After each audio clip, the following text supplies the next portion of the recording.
in a year of lots of change, lots of opportunities to just pull back and not do some of the things that you were intending to do before the pandemic, we decided the time is now.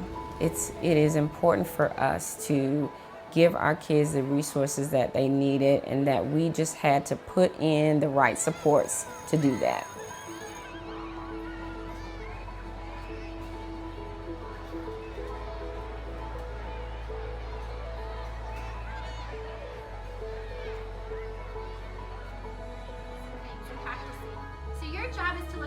When I became a principal, just students weren't excited about reading. They weren't excited about literacy. And just to see the drastic change now of how kids feel about reading is just a night and day difference.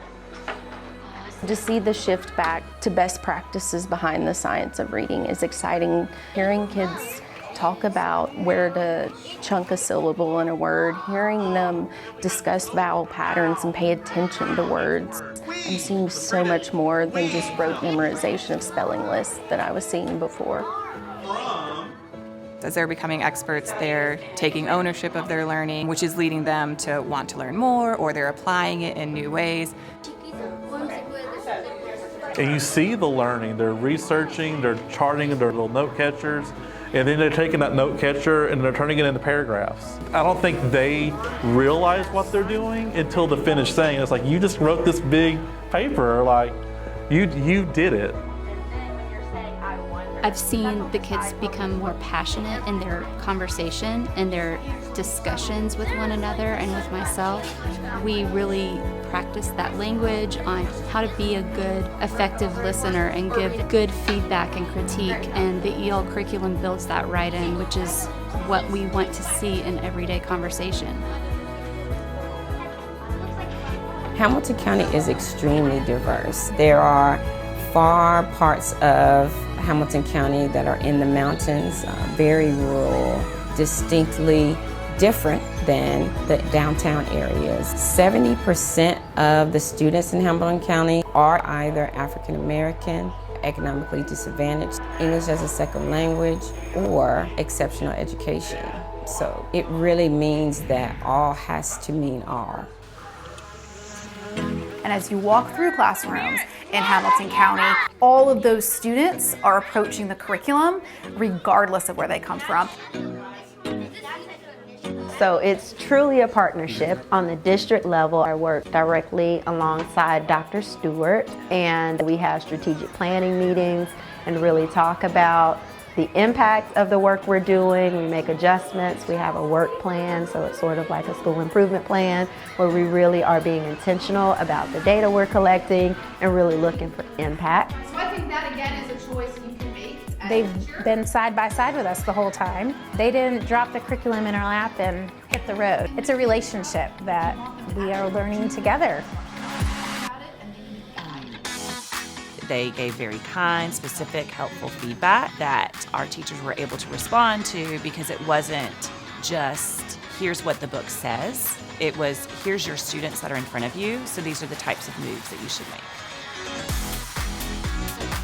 The change that I've seen in the Hamilton County schools is pretty profound. It's truly evident that the schools and the very passionate people that are in this district have moved past the simple first implementation stage and are now focusing all of their instruction and their professional development on the components of EL that empower students and teachers to contribute to society. I often hear teachers talk about one component, the 3 dimensions of student achievement. They're really passionate about tracking mastery. They're so excited about the character that their kids are building. They're thrilled with the high quality work they're getting. But when the 3 things come together, they directly impact one another, and that really is what builds out student achievement. And I think that's what we're seeing here right now.